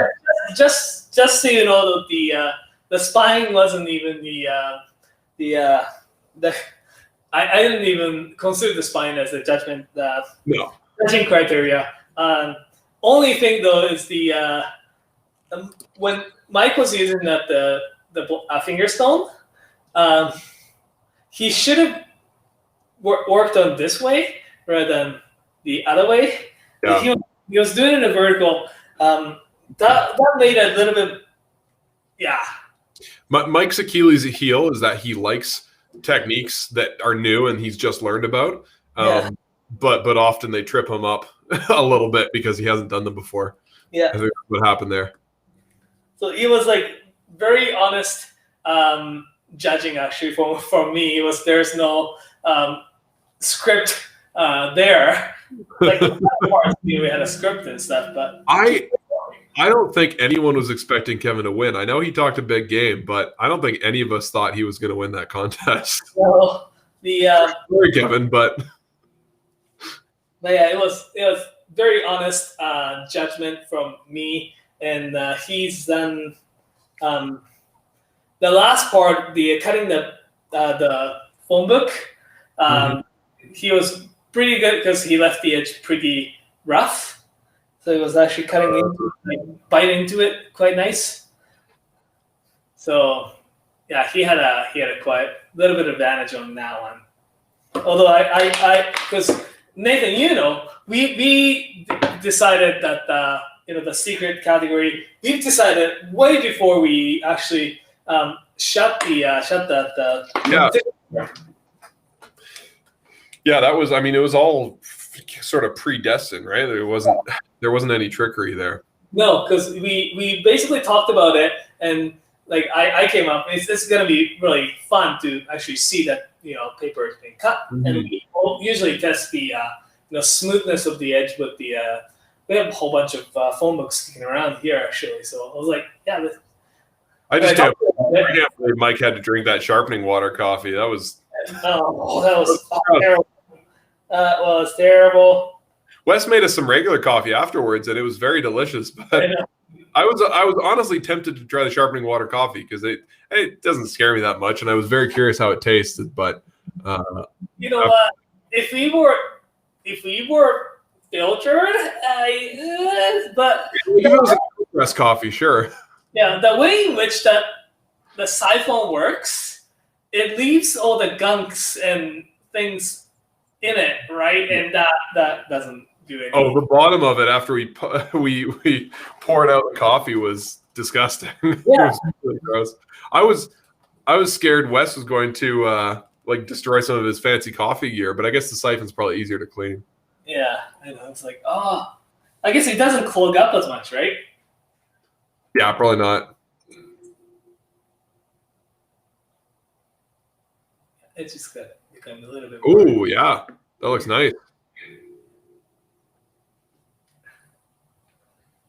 Okay, this is 6,000. Again, if you want, you can bring this bevel up much more. This one here, it came as chipped, and it's got this particular knife line here is pretty thin to begin with as well. So I didn't want to actually bring that bevel up as much. And what I'm going to do is because I've already raised the burr with the quite a bit of stones here, I'm going to actually finish up with 4,000. This is when I actually sharpen them. So when I was thinning and polishing, I was at this angle, right? Very low, all the way. When I'm sharpening, I will raise it a lot more. You see here? Okay, yeah. I'm pretty amazed. Like I'm actually sharpening while I'm actually looking at the video. But just to dunk on all these other suckers. I'm like, oh, this is so consistent. Yeah, no, it looks really good. Like you really have to have that right wrist locked. Yeah. There will probably be horrible complications when you're old, but it's going to make you an amazing sharpener right now.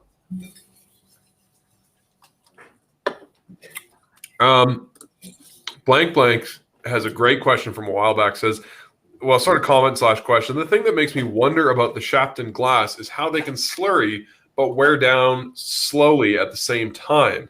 I don't know. I need to buy one eventually. Do you have any thoughts on that, Naoto?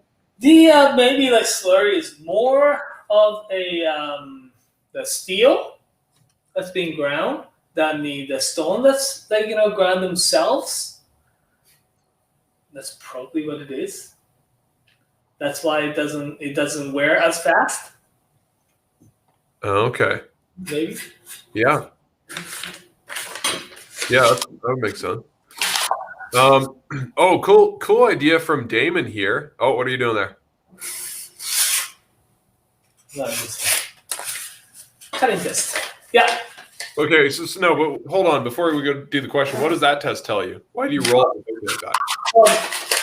Rolling the paper test is great because it tells you how bitey that is. It doesn't slide. Often I think Bob Kramer does it with the very smooth those papers that they use it for advertisements and stuff like that, right? Flyer. Yeah, flyers. Yeah. Huh. Yes. So, David says Naoto needs a USB microscope so we can see those super close-up macro shots of the edge bevels. Don't we have a USB microscope? I do. Yeah. I do. Sorry, that's like I use it for work, but I bought it on Amazon for with my. But your personal one. Yeah, personal one. Well, maybe we should get another one so we can use it on the show and make it. I can use the sharpening station and get gross. Oh, we can use them on the show for sure. No, I have because I have them. I bought them for myself, but I'm just gonna bring it back because it's almost done there. So I bought it myself, and I use it to say when there's like weird chips, things like that. I use the camera to examine. Mm-hmm. But also I don't bring it back home. My wife would hate me if I do. Well, my wife would be like, "What the hell is that?" Oh, the microscope. Yeah, to see the edge. You're not supposed to bring work home, hey? Yeah, isn't that a work thing? No, but I get it for myself. That's not that. yeah, totally. So I can do work when I'm at home. Secret. I have been working at home for over a year now, 13 months. So it's all the same now. Work is life. Right. I just bought we just got the chef's press, right, the other day. Yeah, those are exciting. And I bought 2. I haven't used them yet, but my wife's like, "What's that?" It's to press, and she's like, "Why?" I'm like, "Oh, to cook the make the chicken skin really nice and crisp. It doesn't curl up, or totally. pork loin. If you're gonna grill pork chop, you have them on so that it doesn't warp it up, right?" Yeah, or burgers or bacon even it's really good for. Like I used to work I think my second kitchen job was a diner cook. And we cooked maybe not hundreds of pounds, but we cooked many pounds of bacon daily and butterflied sausages. And they would always curl up and you just press them. We just had grill presses and it made life easy. Yeah. And that's not super, super heavy, if you want to press it down, I do have another cast iron to put it on. Yeah. But those are really heavy that takes all the juices out, right? Yeah. So that is perfect. It's just gonna make things in the place. Yeah. Right? It holds it together. I like it for when I'm doing grilled cheese. Like if I put a few things into the sandwich and I'm grilling it. Yeah. If I use my 8-inch cast iron, it presses it really well, but then all the cheese squirts out the side. Right. Grilled cheese. And so I find the chef's press is perfect for that. Yeah. So I'm bought 2 13-ounce times 2. So it's good size. But she was like, "What's that for?" Why did you get it? New product. It's bad. But I do all the cooking, right? So sometimes those tools I get to choose. Yeah, they're tools to make better food. I don't think she gets to give you shit for for having good tools and making delicious food.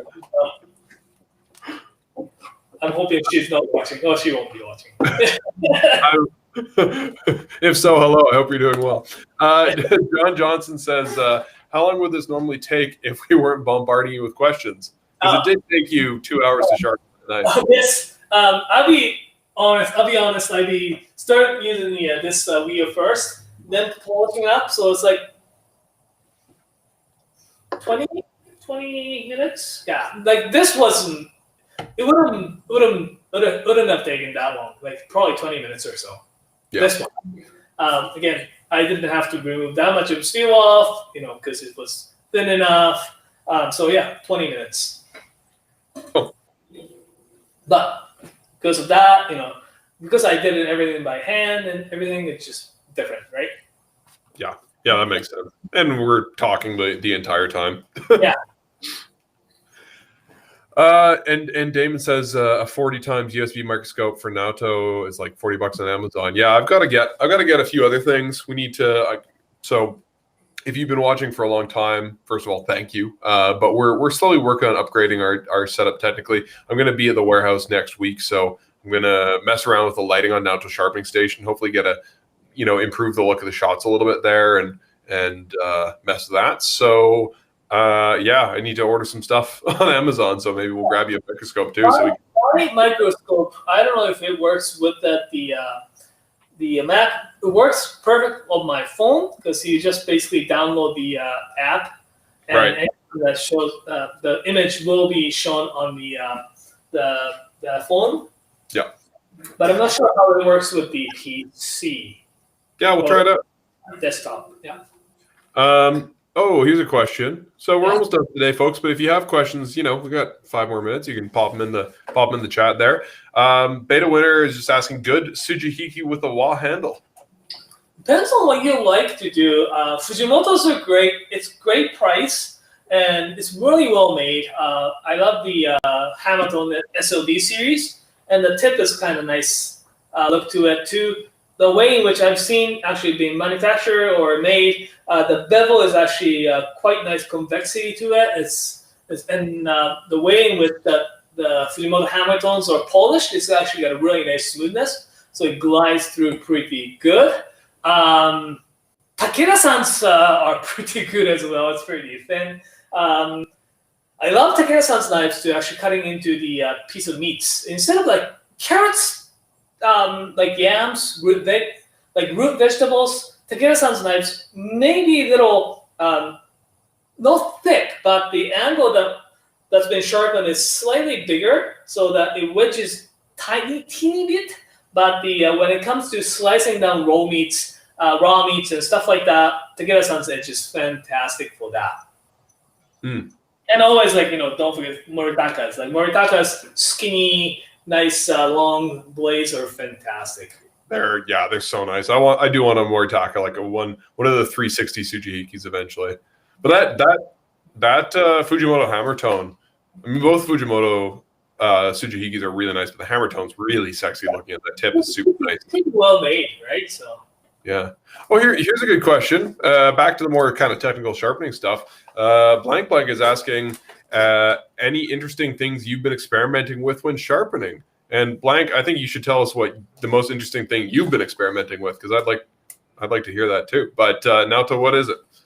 The most recent post on my Instagram, I did the thinning on this knife. It was Tokiharu brand, but we basically have the exact same knife as a Haruki Goma Nakiri, and I actually did the other.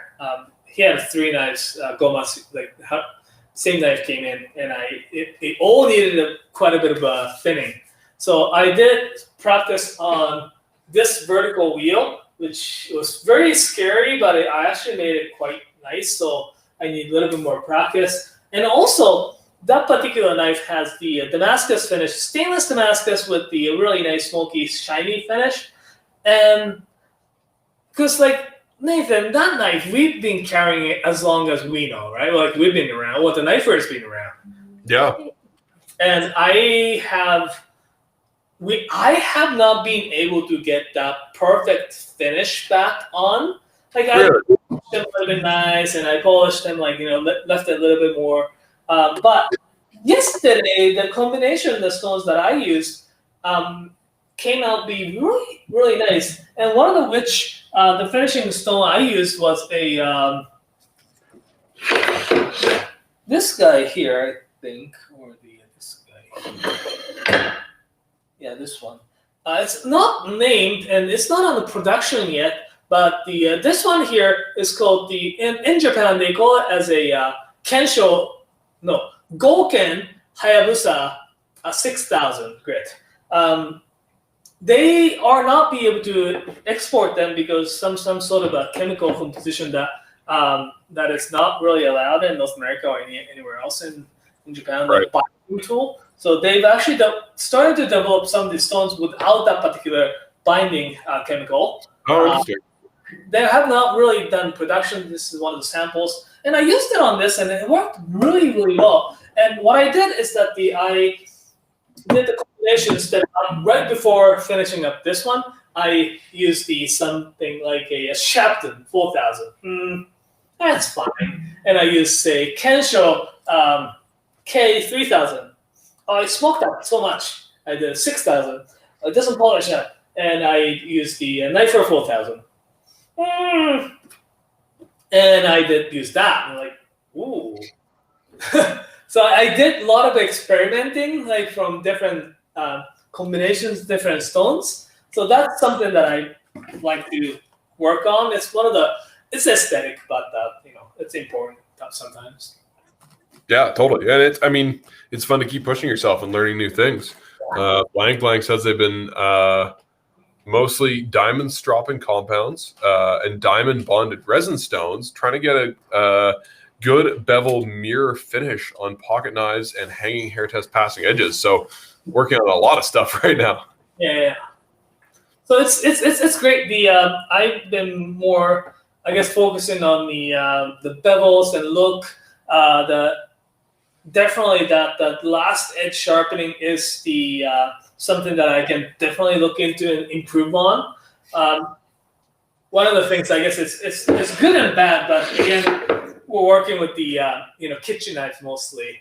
Yeah. With like shaving your hair and stuff like that, right? So I don't really need to have that hanging hair test. Yeah. On kitchen knives, not necessarily. Even if I make the knife that's sharp enough to do that, I would like it in my kitchen. Yeah, I feel the same. Although it is I think it's a good skill to learn. Absolutely. Because it teaches you a lot, right? Like it's not how a lot of people are going to sharpen their knives a lot of the time or ever necessarily. But I think to be able to get to that level, I think it's one of those milestones where it's like, well, if you can do that, you're going to learn a lot along the way, kind of thing. Absolutely. I think it's one of the bases of the sharpening professionally. We're paid to sharpen someone's knives. As a professional, we should be able to do that. But having able to do it for everyone is different thing. So, I totally agree. Blank, like you should be able to, like we all should be able to make it like that.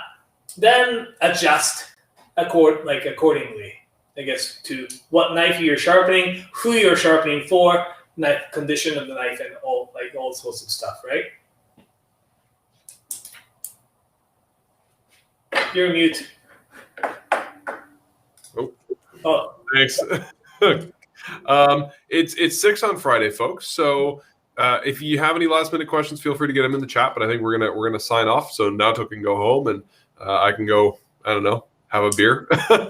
I appreciate everybody watching. As always, you guys tuning in and asking all these great questions and everything, and it's really helpful for us because it helps us continue to do this. And we've got a lot of fun ideas in the works. We've had a lot of good conversations over the last couple of days about content we want to create and stuff we want to make that is actually worth watching. So if you have anything you want to see us do, leave it in the chat, or more specifically, email it to Naoto or myself. This is Naoto's email here, naoto@knifewear.com. My email is nathan@knifewear.com. I do most of the programming and scheduling at Knifewear. So if you do have specific show ideas, send them my way and we'll make it happen. Otherwise, if you do have submissions you want to send in for sharpening for us to show off on the show, email them to me as well, because then I can pull them up on the next episode. We don't have a topic picked out for next week yet. So if there's something anybody wants to see specifically, I know we've had a couple sort of requests. So if there's anything you guys really want to see us do, please let us know. You got a few minute or two left to comment, but you can also email us. We can come back sharpening a single bevels and those kind of stuff, because we had a few people interested in the Usuba and stuff like that too. So yeah. We got some requests for natural stones, which I think you said you wanted to get some more in stock before we talk about it. I'm in the talk with some of the suppliers, so let's wait on that. Yeah, but we will once we get some more natural stones, we'll have an extravaganza. We'll do like 2 shows in 1 month about natural stones. I have an idea for an episode that I want to do maybe in May, where we call it Stump the Wizard, and the viewers bring their questions and they try to stump you, Naoto. So they try to find the most. I won't be standing here. I'll be sitting at the office.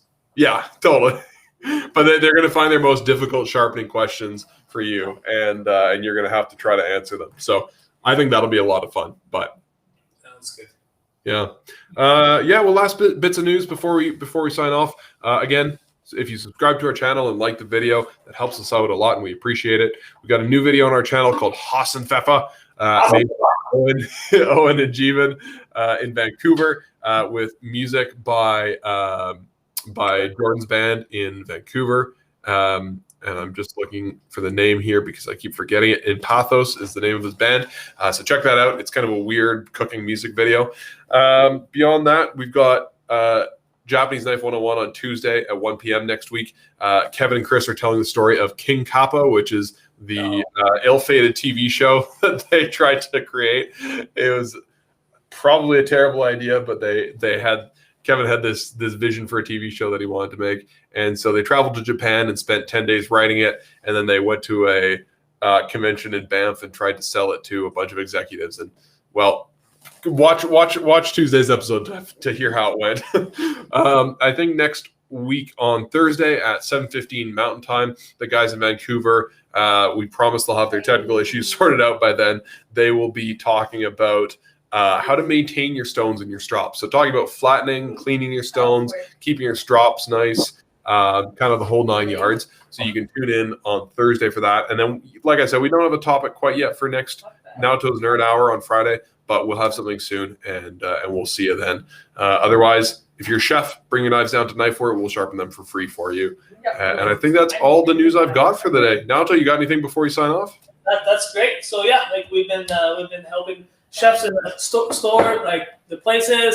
Unfortunately, people are not, like all the provinces are not really encouraging people to travel. So kind of feel bad for the chefs in Montreal. Yeah, don't drive to Ottawa if you're in Montreal. That's a bad idea. I know. I said it, but I thought it's not the best idea. But I tell you what you can do. You can wash your hands, wear a mask, and get vaccinated, because it will help slow this down and get us back to where we need to be soon. And then we can open a Toronto store, and we can do pop-ups all over the country. And you guys can drive back to Ottawa and visit from Montreal and all that crazy shit that we used to do. So be smart, take care of your fellow person, and then we can be back to normal, hopefully very soon. And we want to keep doing this too. Even if this comes back, people are watching, Yeah, these live streams aren't going anywhere. We're going to keep working on them and trying to make them even better. We're going to keep making more and more great content for YouTube. So again, as always, thank you for your support. And if you have ideas, send them our way. We'll make it for you. Cool. Thanks, guys. Thank you. Have a wonderful weekend, everybody. Take care and stay safe. And we'll see you soon.